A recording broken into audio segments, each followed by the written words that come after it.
우리 주일마다 지금 사도행전을 나누고 있는데, 사도행전은 성령행전, 전도행전, 선교행전, 바울행전, 여러 가지 별명이 있어요.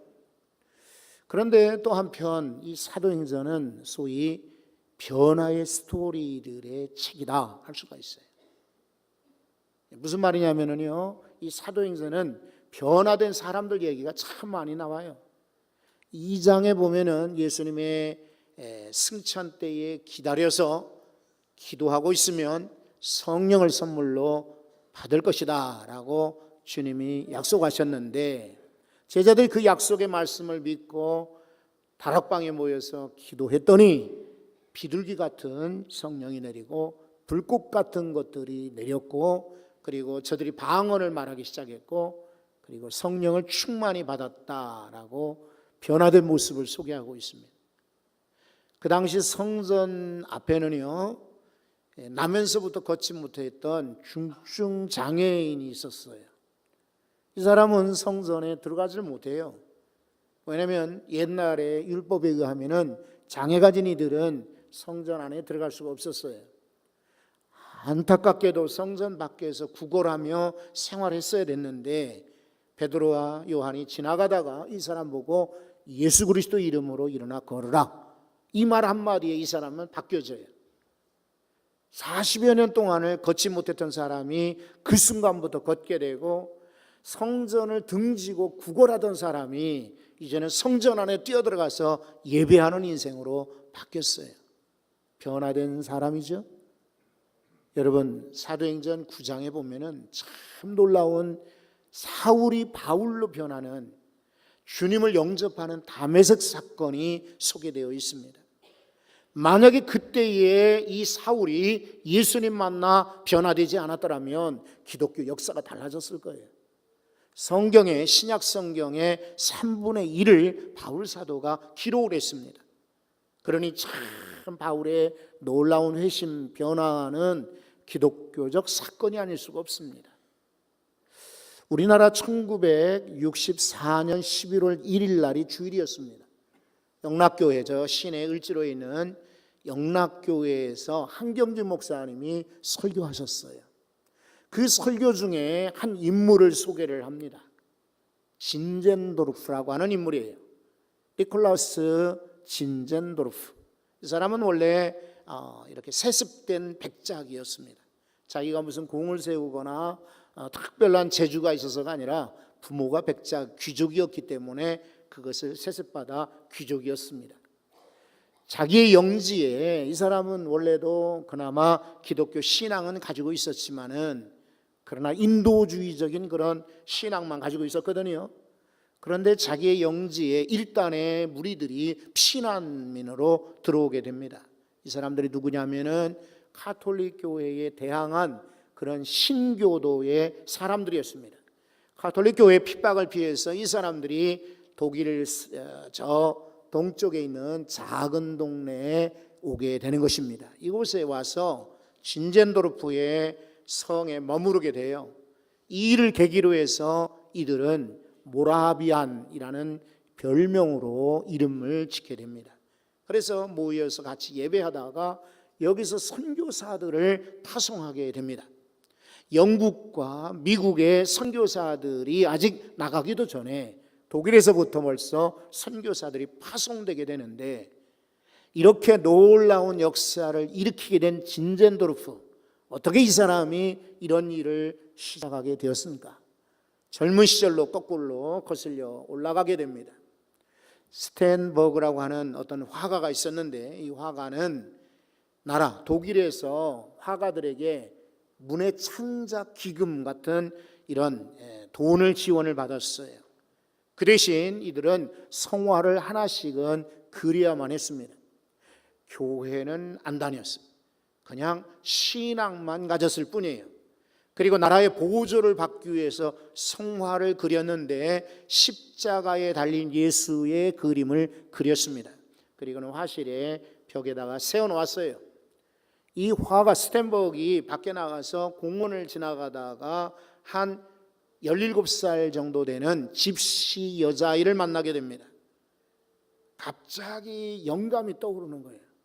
내가 저 집시 소녀를 데려다가 모델 삼아 그림을 그려야 되겠다라고 마음먹고 집시 소녀를 자기 아틀리에로 초대를 합니다. 그리고 모델 삼아 그림을 그려요. 그래서 그 그림이 스페인의 무녀라는 제목이 됩니다. 그림을 그리는 모델로 이 집시 아가씨가 왔는데, 이 아가씨가 모델로 서 있다가 벽에 서 있는 십자가에 달린 예수 그림을 보게 됩니다. 그러면 선생님, 저 사람이 누구예요? 라고 그냥 무의식 중에 물어봅니다. 아, 예수라는 사람이야. 그래, 너는 가만히 있어라. 그런데도 이 소녀가 계속해서 그 그림에서 눈을 떼지를 못합니다. 도대체 저 사람은 누구이길래 저렇게 십자가에 매달려 있을까? 그리고 피를 온몸에 줄줄 흘리고 있을까? 저 사람은 왜 저렇게 처참한 모습으로 나무에 달려 있습니까? 교회는 다니지 않았지만 이 스탠버 화가가 아는 그런 상식선에서 이야기를 해줍니다. 저 사람은 예수인데 우리의 죄 때문에 나무에 달렸단다. 그러니까 이 소녀가 깜짝 놀랍니다. 우리의 죄라고요? 그러면 저 사람이 내 죄 때문에도 십자가에 달렸나요? 맞지? 그 다음 날이 되어서 다시 한번 그 그림을 보면서 또 이 모델로 온 집시 아가씨가 질문합니다. 그러면 저 사람은 선생님의 죄 때문에도 십자가에 달렸나요? 이 질문 앞에 이 스탠버그라고 하는 이 화가가 답을 제대로 못해요. 그리고는 그림은 완성되고 그 집시 여자아이는 떠났는데 그 마음속에 계속 그 집시 아이의 질문이 마음에 남는 겁니다. 선생님의 죄를 위해서도 저 사람이 나무에 달렸나요? 그래서 이 사람은 마음에 크게 충격받고 그 그림 밑에다가 제목을 붙입니다. 나는 너를 위하여 모든 것을 주었거늘 너는 나를 위하여 무엇을 하려느냐, 이런 긴 제목을 붙여놓습니다. 세월이 흘러서 그 그림은 박물관에 걸리게 되었고 젊은 시절에 니콜라스 진젠도르프가 그 박물관에 갔다가 그림을 보게 됩니다. 그림에서 눈을 뗄 수가 없습니다. 마음에 큰 도전을 받습니다. 특히나 그 아래에 쓰이는 그 그림의 제목, 나는 너를 위해서 내 모든 것을 주었건만 너는 나를 위해서 무엇을 하려느냐. 이 제목 앞에서 박물관 문이 닫히는 줄도 모르고 관리인이 이제 끝났습니다, 이제 나가셔야 됩니다 할 때까지 꼼짝 못하고 서 있었던 거예요. 이때 이 영적 체험, 이 경험이 그로 하여금 모라비안 그런 조직을 만들게 되었고 선교단체를 만들게 되었던 겁니다. 그래서 자기가 가지고 있는 모든 재산을 팔아서 선교하는 일에 썼어요. 18세기, 19세기에 경건주의가 한참 발전하는 이 시기에 진젠도르프의 이 선교운동이 영국과 그리고 미국의, 유럽의 많은 교회들에게 큰 자극이 되었습니다. 어떤 화가가 그렸고 이름 붙였던 그 그림 한 장이 전 세계에 영향을 미쳤던 것입니다. 여러분, 지금도 마찬가지예요. 의정부의 양주 가까이 병원에 신방을 왔어요. 우리 집사님께서 바카스 2병을 저에게 이제 드세요. 그리고는 주는 거예요. 신방 가서 잘 안 먹어요. 특히 병원에 가서는 가져다 줄지는 몰라도 먹는 거는 그렇게 썩 즐기지 않는 편이에요. 그래서 좋게 사양을 했더니 우리 집사님이 웃으면서 그런 거예요. 바카스요? 지금 베트남에서 굉장히 유명합니다. 여러분, 왜 유명한지 아세요? 바카스. 박항서 감독이 광고를 찍었대. 이름이 비슷하잖아요. 그러니까 지금 베트남에서 제일 잘 팔리는 음료가 바카스라는 거예요. 그래서 그 얘기 듣고는 받았어요. 근데 이 베트남에 여러분, 이 사람들이 축구는 좋아하지만은 국제 무대에 가서 이겨본 적이 없어요. 정식으로 예선에 통과도 잘 되질 않아요. 근데 지난번에도 아시안게임에서 4위를 하지 않았습니까? 한 사람이 그 나라를 확 뒤집어 놓은 겁니다. 영웅이 되었습니다. 한 사람의 변화가 얼마나 영향을 미치는지 극단적으로 보여주는 사례라고 할 수가 있어요. 16장에 보면은 루디아가 변화되었습니다. 루디아 사업가였죠.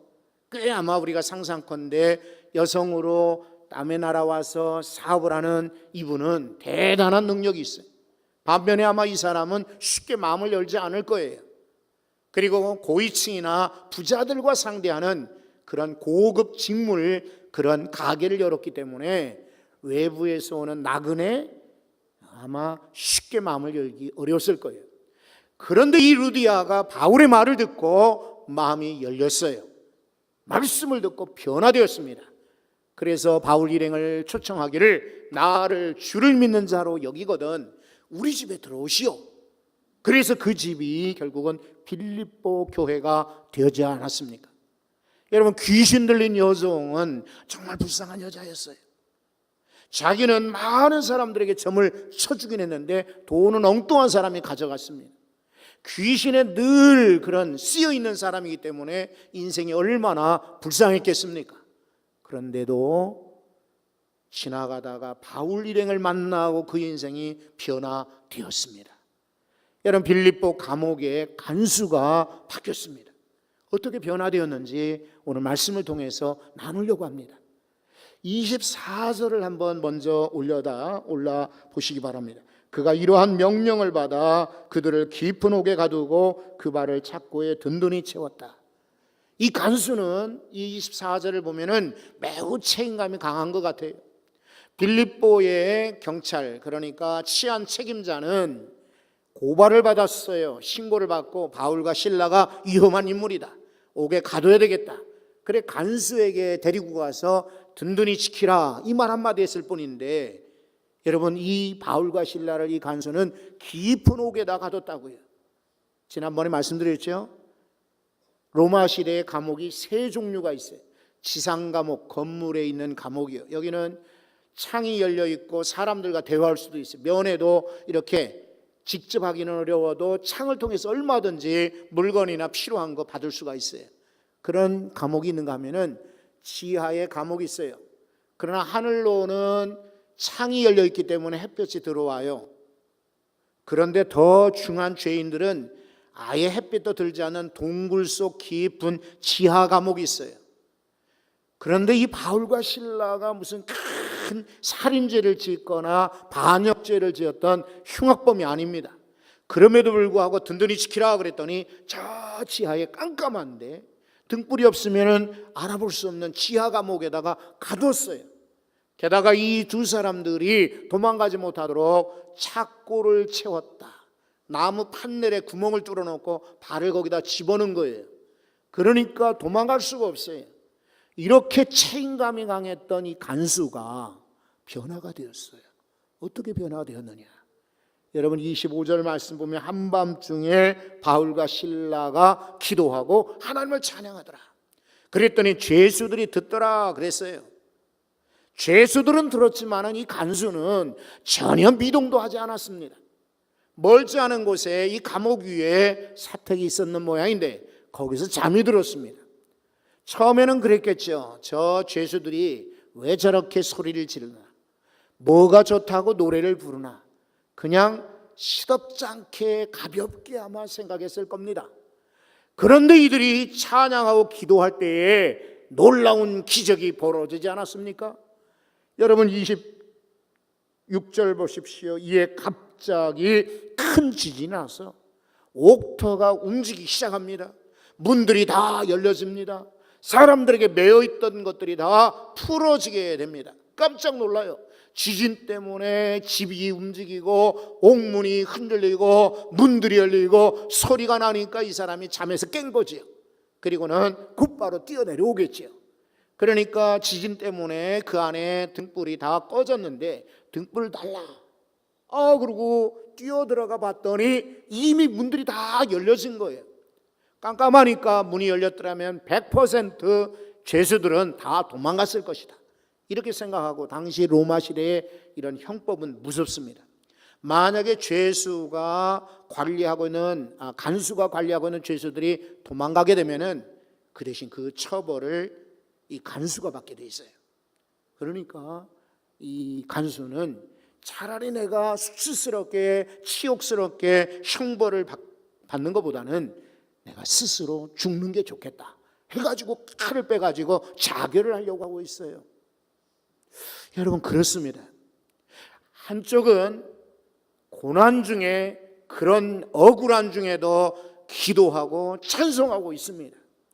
그런데 한쪽은 그렇게 심리적인 충격받고 나 이제 내 인생 끝났다라고 할 때 자살하려고 합니다. 우리나라는요, 안타깝게도 OECD 국가들 가운데 자살률 1위입니다. 1위. 2015년 통계에 의하면은 하루에 44명이 자살한다고 합니다. 외국 같은 경우는 여성들이 자살을 많이 하는데 우리 한국은 유별나게 남성들이 자살을 많이 합니다. 20대에 있어서는 사망 원인이 교통사고도 아니고 암도 아니고 뭐 다른 무슨 질환이 아니라 사망 원인 1위가 자살입니다. 60대, 70대 노인 자살률 세계 1위입니다. 40대, 50대 가장들이 쉽게 자살을 합니다. 구원받은 이들은 고난 중에도 억울해도 그렇게 고통 중에도 기도하고 찬송하는데 구원받지 못한 이런 인생들은 자살하려는 것입니다. 그러니까 우리 주변에 많은 이들을 여러분 구원하셔야 돼요. 바울이 깜짝 놀라서 28절에 보면 크게 소리를 지릅니다. 내 몸을 상하게 하지 말라. 우리 도망가지 아니하고 여기 있다. 이거 살리는 말입니다. 우리 여기 있다. 내 몸 상하지 말라. 여러 차례 말씀드렸습니다만 우리 말에 힘이 있습니다. 때로는 말이 약이 되기도 하고 말이 독이 되기도 합니다. 죽이는 말이 있고 살리는 말이 있습니다. 바울 사도는 지금 살리는 말을 하고 있습니다. 성도 여러분, 우리 주변에 보면은 이 간수와 같이 자기 책임감 때문에, 수치심 때문에, 또 때로는 자기의 자존심 때문에, 그리고 위기의 순간에 소망이 끊어졌다는 절망감 속에 죽으려고 하는 이들이 많습니다. 성도 여러분들이 살리는 분들 되시기를 바랍니다.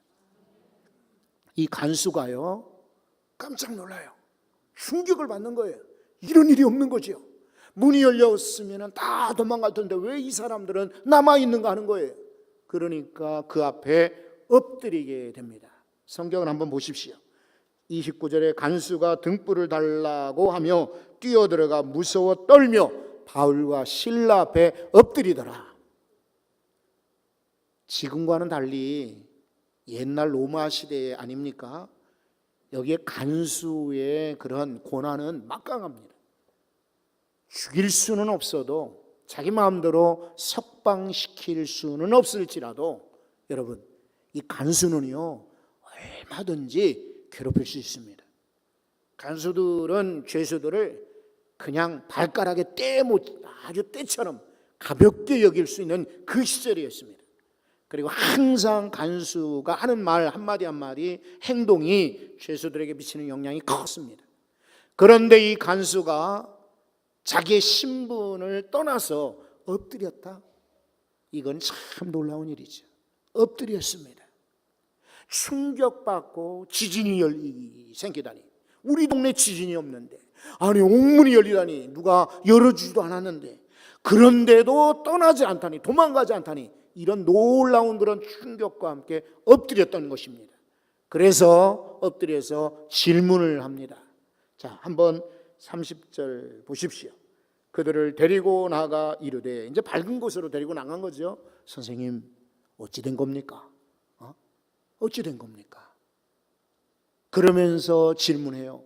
저는 어떻게 하면 구원을 받을 수 있겠습니까? 그러는 거예요.